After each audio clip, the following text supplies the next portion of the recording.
നമസ്കാരം.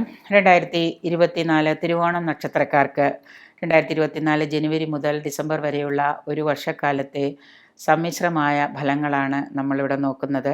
ഏഴര ശനിയുടെ രണ്ടാം ഘട്ടം കടത്തിലൂടെ കടന്നു പോകുന്ന തിരുവോണം നക്ഷത്രക്കാർക്ക് കഴിഞ്ഞ ഒരു വർഷക്കാലമായിട്ട് 2020 കൊറോണയ്ക്ക് ശേഷം ഇവർക്ക് പലതരത്തിലുള്ള സാമ്പത്തിക ബുദ്ധിമുട്ടുകളും പലതരത്തിലുള്ള കർമ്മ പ്രതിബന്ധങ്ങളും പ്രതിസന്ധികളും ആരോഗ്യ പ്രശ്നങ്ങളും ഒക്കെ നേരിടേണ്ടതായിട്ട് വന്നിട്ടുണ്ട്.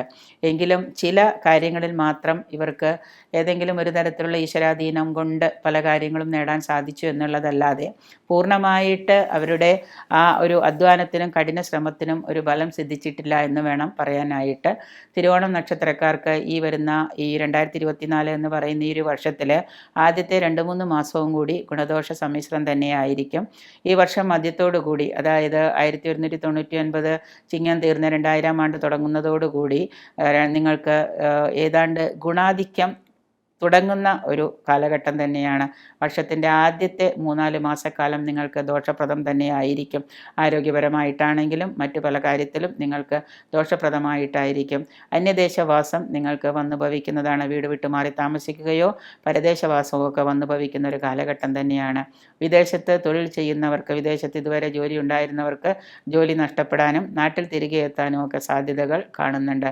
കർമ്മത്തിൽ ഒരുപാട് ഉയർച്ചകൾ വന്നു ചേരുന്നതാണ്. ചെയ്യുന്ന കർമ്മത്തിൽ പല മാറ്റങ്ങളും അനിവാര്യമായിട്ടുള്ളത് കൊണ്ട് തന്നെ നിങ്ങൾക്ക് കർമ്മത്തിൽ പുഷ്ടിമയും കർമ്മത്തിൽ ഉയർച്ചയും ഉണ്ടാകാം.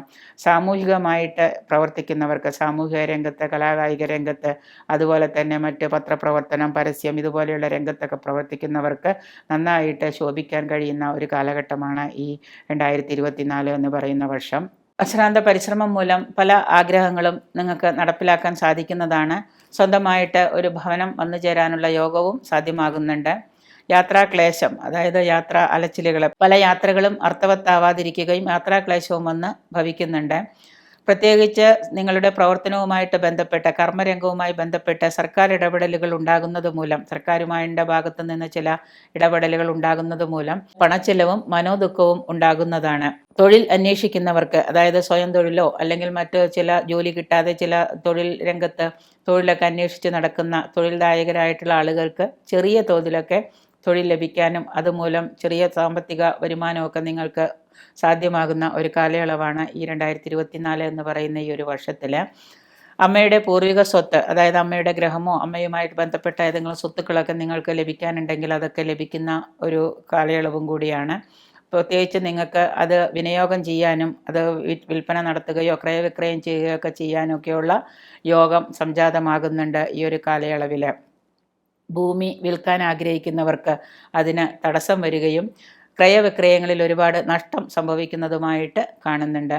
അതുകൊണ്ട് തന്നെ ഭൂമി വിൽപ്പനയൊക്കെ തൽക്കാലം നിർത്തിവയ്ക്കുന്ന നന്നായിരിക്കും. നിങ്ങൾക്ക് ഈ ഒരു വർഷക്കാലം ഉദ്ദേശിക്കുന്ന വിലയ്ക്ക് ഭൂമിയോ വസ്തുവോ വീടോ ഒന്നും വിൽക്കാനായിട്ട് സാധിക്കുന്നതല്ല. കുടുംബത്തിലെ ചിലവുകൾ വർദ്ധിക്കുന്നതും ആശുപത്രിവാസവും മറ്റും വേണ്ടി വരുന്നതാണ്. കുടുംബത്തിലെ ഏതെങ്കിലും അംഗങ്ങൾക്ക് അസുഖം ബാധിക്കുന്നത് മൂലം ആശുപത്രി ചിലവുകളൊക്കെ ചിലപ്പോൾ നിങ്ങൾക്ക് വഹിക്കേണ്ടതായിട്ട് വന്നു ചേരാം. മാതാവിന് ചികിത്സയുമായിട്ട് ബന്ധപ്പെട്ട് രോഗം മൂർച്ഛിക്കുക, മാതാവിന് ഏതെങ്കിലും തരത്തിലുള്ള അസുഖങ്ങളൊക്കെ ചികിത്സയിലിരിക്കുന്ന ആളുകളാണെങ്കിൽ മാതാവിൻ്റെ രോഗവുമായിട്ട് ബന്ധപ്പെട്ട് ആ രോഗം മൂർച്ഛിക്കുകയും അതുമായിട്ട് പണച്ചിലവുകളൊക്കെ നിങ്ങൾക്കുണ്ടാകുന്നതാണ്. പുതിയ കരാറുകളോ എഗ്രിമെൻറ്റുകളോ ജോലികളൊക്കെ ഏറ്റെടുക്കുമ്പോൾ വളരെ ജാഗ്രതയോടുകൂടി വേണം അത് ഏറ്റെടുക്കാനായിട്ട്. പുതിയ ബന്ധങ്ങളും സൗഹൃദങ്ങളും നിങ്ങൾ കഴിയുന്നതും ഒഴിവാക്കുന്നത് നന്നായിരിക്കും. പ്രണയിക്കുന്ന ആളുകൾക്ക് അവരുടെ വിവാഹം വീട്ടുകാരുടെ എതിർപ്പൊക്കെ മാറി വിവാഹം തീരുമാനത്തിലേക്ക് എത്തുന്നതാണ്. ഭവനം പുതുക്കി പണിയുവാനോ ഭവനത്തിൽ കൂടുതൽ പണം ചിലവുള്ള കാര്യങ്ങളൊക്കെ വഹിക്കേണ്ടതായിട്ട് വന്നു ചേരുന്നുണ്ട്. രാഷ്ട്രീയക്കാരായ ആളുകൾക്ക് ജനങ്ങളുടെ ഇടയിൽ അന്തസ്സും അഭിമാനവും ഒക്കെ വർദ്ധിക്കുന്ന ഒരു കാലയളവാണ്. പത്രപ്രവർത്തനവുമായിട്ടൊക്കെ പ്രവർത്തിക്കുന്ന ആളുകൾക്ക്, അച്ചടി അതുപോലെ തന്നെ ഏതെങ്കിലും മാധ്യമമൊക്കെ ആയിട്ട് പ്രവർത്തിക്കുന്ന ആളുകൾക്ക് നല്ല ഒരു വരുമാന സാധ്യതകളും ഈ വർഷ മധ്യത്തോടു കൂടി തെളിഞ്ഞു വരുന്നുണ്ട്. ചില രേഖകളൊക്കെ കൈവശം വന്നു ചേരാനും അതുമൂലം നിങ്ങൾക്ക് ഭാവിയിൽ എന്തെങ്കിലുമൊക്കെ നേട്ടങ്ങളൊക്കെ ഉണ്ടാകാനുള്ള യോഗവും സംജാതമാകുന്നുണ്ട്. വിദ്യാർത്ഥികളായ കുട്ടികൾ അലസതയൊക്കെ കൈവെടിഞ്ഞ് കൂടുതൽ ജാഗ്രതയോടെ പഠനത്തിൽ മുഴുകുന്നത് കൊണ്ട് നിങ്ങൾക്ക് മത്സര പരീക്ഷകളിലൊക്കെ വിജയം കണ്ടെത്താൻ സാധിക്കുന്നതാണ്. പ്രത്യേകിച്ച് ഗുണദോഷ സമ്മിശ്ര ഫലങ്ങൾ തന്നെയാണ് എന്നുള്ളത് കൊണ്ട് ദോഷപരിഹാരമായിട്ട് മഹാദേവന് നെയ്വിളക്ക് സമർപ്പിക്കുക. കൂവളമാല അർച്ചന, ശനിയാഴ്ച ദിവസം കൂവളമാല അർച്ചന, പിൻവിളക്ക്, നെയ്യ് പിൻവിളക്കായിട്ട് സമർപ്പിക്കുന്നതും, എണ്ണയല്ല നെയ്യ് പിൻവിളക്കായിട്ട് സമർപ്പിക്കുന്നതും, ശനിയാഴ്ച ദിവസം മത്സ്യമാംസാദികളൊക്കെ വെടിഞ്ഞ് ഉപവാസം എടുക്കുന്നതും ഒക്കെ വളരെ നല്ലതാണ്. അതായത് വ്രതമൊക്കെ എടുക്കുന്നത് വളരെ നല്ലതാണ്. പ്രത്യേകിച്ച് വൃദ്ധരായ സ്ത്രീകൾക്ക് വെളുത്ത വസ്ത്രങ്ങൾ ദാനം ചെയ്യുന്നതും, അവർക്ക് സേവനമായിട്ട് മരുന്നോ മറ്റോ വാങ്ങിക്കൊടുക്കുന്നതും, പണം കൊടുക്കാതെ അങ്ങനെയുള്ള പാവപ്പെട്ട വൃദ്ധരായ അഗതികൾക്ക് മരുന്ന് അങ്ങനെയുള്ള സാധനങ്ങളൊക്കെ വാങ്ങിക്കൊടുക്കുന്നതൊക്കെ നിങ്ങളുടെ കൂടുതൽ ദോഷഫലങ്ങൾ ഇല്ലാതാക്കുന്നതിന് നന്നായിരിക്കും. എല്ലാ ശനിയാഴ്ചയും ശനീശ്വര മന്ത്രം, ഒരു ഗുരുവിൽ നിന്ന് ശനീശ്വര മന്ത്രം ഏറ്റെടുത്ത് ഒരു ദീക്ഷയായിട്ടെടുത്ത് ശനീശ്വര മന്ത്രം ജപിക്കുന്നത് നിങ്ങൾക്ക് ഈ ശനിയുടെ 2ാം ഘട്ടത്തിൻ്റെ ദോഷങ്ങൾ കുറയുന്നതിന് ഉത്തമമായിരിക്കും. എല്ലാവർക്കും 2024 ഒരു പുതിയ വർഷമായിരിക്കട്ടെ എന്ന് ആശംസിച്ചുകൊള്ളുന്നു.